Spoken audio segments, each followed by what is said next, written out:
முழுமை பெறா பதிவேடுகள் என்றால் என்ன? இரட்டைப் பதிவு முறையின்படி பராமரிக்கப்படாத பதிவேடுகள் முழுமை பெறா பதிவேடுகள் எனப்படும். இதில் ரொக்க கணக்கு மற்றும் ஆள்சார் கணக்குகள் பதியப்படும். இரட்டைப் பதிவு முறை பின்பற்றாத போது சிறிய அளவிலான தனி வணிகர் பொதுவாக பராமரித்து வரும் கணக்குகளைத் தருக. ரொக்க கணக்கு மற்றும் ஆள்சார் கணக்குகள் ஆகும். நிலை அறிக்கை என்றால் என்ன? ஒரு குறிப்பிட்ட நாளுக்கான முதலை கணக்கிட தயாரிக்கப்படுகிறது. இவை சொத்துக்கள் மற்றும் பொறுப்புகள் இருப்பைக் காட்டும் அறிக்கை. இது இருப்புநிலை குறிப்பு போன்றது. இலாப நோக்கமற்ற அமைப்பின் பொருள் தரவும். இலாபம் நோக்கம் இல்லாமல் பொது மக்களுக்கு சேவை நோக்கத்தோடு செயல்படக்கூடிய நிறுவனங்களுக்கு இலாப நோக்கமற்ற அமைப்பு என்று பெயர்.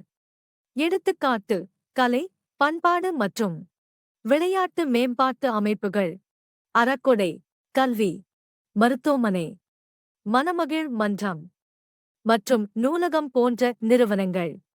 பெறுதல்கள் மற்றும் செலுத்தல்கள் கணக்கு என்றால் என்ன? ரொக்கம் மற்றும் வங்கி நடவடிக்கைகளின் தொகுப்பு. இது ஒரு சொத்து கணக்கு. அனைத்து பெறுதல்களும் பற்று பக்கத்திலும் அனைத்து செலுத்துதல்களும் வரவு பக்கத்திலும் பதியப்படும். உயில் கொடை என்றால் என்ன? ஒருவரின் உயில் மூலமாக இலாப நோக்கமற்ற சங்கங்களுக்கு அளிக்கப்படும் பரிசு உயில் கொடை ஆகும். இது ஒரு முதலின வரவாகும். ஆயுள் உறுப்பினர் கட்டணம். சிறு குறிப்பு வரைக. உறுப்பினரின் ஆயுள் வரைக்கும் ஒரு முறை மட்டும் கட்டப்படும் கட்டணம் ஆயுள் உறுப்பினர் கட்டணமாகும். இது ஒரு முதலின வரவாகும். இலாப நோக்கமற்ற அமைப்பின் முதலின வரவுகளில் ஏதேனும் நான்கினைத் தரவும். ஆயுள் உறுப்பினர் கட்டணம், உயில் கொடை, அரசு மற்றும் இதர அமைப்புகளிடமிருந்து குறிப்பிட்ட நோக்கத்திற்காக பெறப்படும் மானியம், குறிப்பிட்ட நன்கொடை போன்றவை.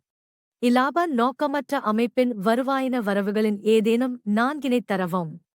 சந்தா, முதலீடுகள் மீதான வட்டி, பழைய விளையாட்டுப் பொருட்கள் விற்றது, பொது நன்கொடை. கூட்டாண்மை வரைவிலக்கணம் தருக. இந்திய கூட்டாண்மை சட்டம் 1932 பிரிவு 4 படி கூட்டாண்மை என்பது எல்லோரும் சேர்ந்தோ அல்லது எல்லோருக்குமாக ஒருவரோ நடத்தும் தொழிலின் இலாபத்தை பகிர்ந்து கொள்ள ஒப்புக்கொண்டவர்களிடையே நிலவும் உறவு ஆகும். கூட்டாண்மை ஒப்பாவனம் என்றால் என்ன? கூட்டாளிகளிடையோன எழுத்து வடிவிலான உடன்படிக்கையே கூட்டாண்மை ஒப்பாவனம் ஆகும். இவை கட்டாயம் இல்லை. ஒப்பாவனம் ஆதாரமாக இருப்பதால் ஒப்பாவனம் விரும்பத்தக்கதாகும். நிலை முதல் என்றால் என்ன? கூட்டாளிகளின் முதல் மாறாமல் அதே தொகையாக இருந்தால் நிலையான முதல் முறை ஆகும். 2 கணக்குகள் பராமரிக்கப்படும். 1. முதல் கணக்கு. 2. நடப்பு கணக்கு. இலாப நட்ட பகிர்வு கணக்கு ஏன் தயாரிக்கப்பட வேண்டும்? இலாப நட்ட கணக்கின் நீட்டிப்பாகும். கூட்டாளிகளிடம் பெற மற்றும் செலுத்த வேண்டிய நடவடிக்கைகளுக்காக தயாரிக்கப்படுகிறது. இது ஒரு பெயரளவு கணக்காகும். நற்பெயர் என்றால் என்ன? ஒரு தொழிலுக்கு நன்மையை தரக்கூடிய புகழ் நற்பெயர் ஆகும். எதிர்காலத்தில் நிறுவனம் ஈட்டக்கூடிய வருமானத்தின் தற்போதைய மதிப்பாகும். இது கண்ணுக்கு புலனாக நிலைச்சொத்தாகும். வாங்கப்பட்ட நற்பெயர் என்றால் என்ன?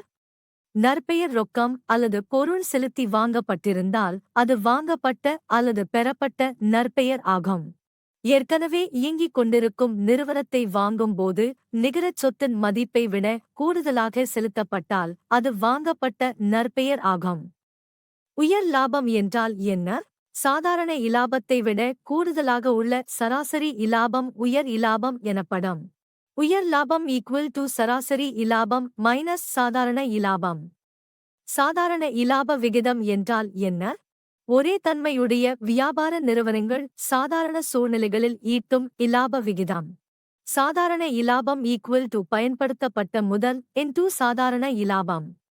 கூட்டாண்மை நிறுவனத்தில் நற்பெயரை மதிப்பிடும் ஏதேனும் 2 சூழ்நிலைகளைத் தரவும். கூட்டாண்மை நிறுவனத்தில் புதிய கூட்டாளி சேர்க்கப்படும் போது, கூட்டாளி விலகும் போது.